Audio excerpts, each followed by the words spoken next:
One of the challenges we face as parents is how to use natural and logical consequences. Some of my answers might surprise you today.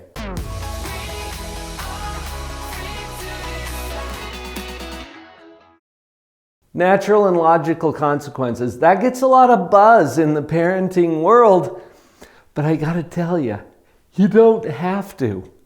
You don't have to use natural and logical consequences. Now, you can, and it's a really good idea to use natural and logical consequences, but the reason that I start with that is so that you don't tie your own hands as a parent. You don't have to sit there thinking all day long about what are the natural and logical consequences for my child.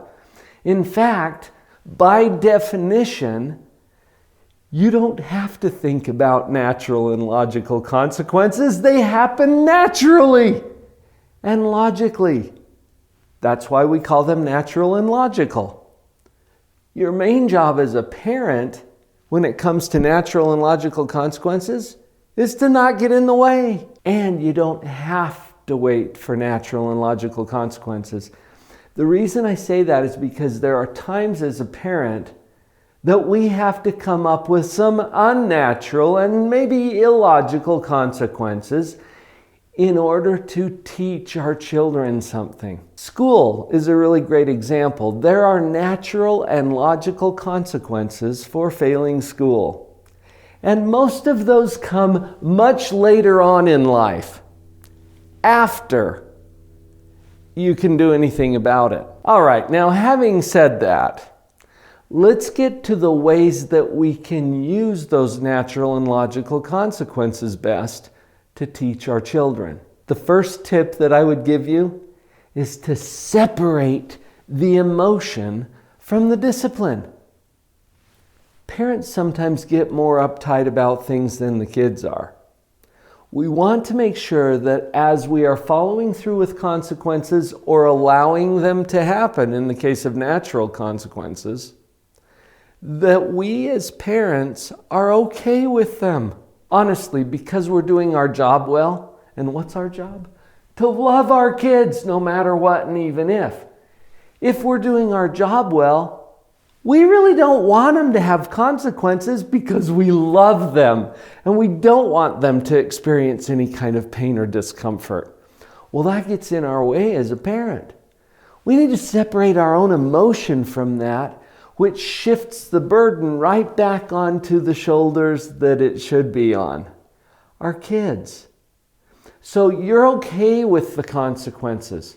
Now, secretly, you probably don't want your kids to suffer those consequences, but if you're okay with them, then your kid has to do some more thinking about whether they're okay with them. Think, not fight. That's one of the mantras that we're always going to practice as a parent. We want them to think, not fight. And if we're completely okay with the consequences, they have to do some more thinking. As a parent, if you're more concerned about the consequences than they are, they secretly trust that you are going to rescue them. And you probably will too. That steals an opportunity from your child. We don't want to rob our children of important learning opportunities. And that's why it's so important to let those consequences happen. The second tip, after we separate the emotion from the discipline, is to be consistent. You probably already know this, and you've probably told yourself, oh, I need to be more consistent as a parent. And probably you do. I think we all do. Consistency is what helps children to start to learn the importance of their own choices. If we're inconsistent, a lot of times what happens is that our children start to monitor our mood as the indicator as to whether there's going to be a consequence or not. We don't want this to be tied to our mood. We want it to be tied to their choices. So consistently, we follow through with or allow consequences to happen. And this leads me right into my third tip for you today, which is to use empathy instead of anger. Remember, natural and logical consequences are going to happen because they're natural and logical. All we have to do is stay out of the way. A lot of times, because we don't want our kids to experience those consequences, we get angry. In fact, we go back to the 3 R's of parenting. Do you remember these? Rant, rave, and rescue. Yeah, we bawl them out and bail them out. That never works very well, and there's a lot of psychological reasons why that's true. Instead of anger, we go to empathy. And check it out. Why are you getting angry anyway? Because your child violated one of your rules or a standard or brought about a consequence in their own life. And because you don't really want them to have the consequence, you bail them out. But because you feel responsible as a parent to teach them something, you bawl them out too.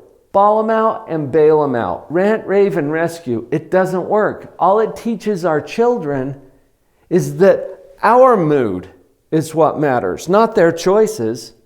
And they have to put up with a little bit of noise, but they're not really going to get a consequence. Empathy is when we understand and care how someone else feels. You already care. I know you do. You love your child. And that's why you don't want them to have the consequence. But if you bail them out from the consequence, you're going to feel like you have to bawl them out after that to make sure they learn their lesson. And it usually ends with something like, well, next time you make sure that, or whatever, right? If you're saying next time, probably you just bailed them out. How about this time? Let the consequence happen. And then show empathy. You put your arm around your little one. You pull them in tight and you say, oh, sweetie, this is hard, isn't it? Not in a sarcastic, I told you so sort of a way. That's not going to work. But with true empathy, because you do care about how they feel. This empathy reinforces in their mind the importance of the choice that led them into the consequence in the first place. And that's what we want them to learn. Use empathy instead of anger. Congratulations for being such a conscious parent. I am so thrilled that you're here on this channel watching these videos. If you want to really power up your parenting, Vicki and I have put together a course. It's called the Parenting Power Up. You can connect to it right over there, or there's a link down in the description as well. You're going to get some resources that help you to feel more confident as a parent. Hope to see you there.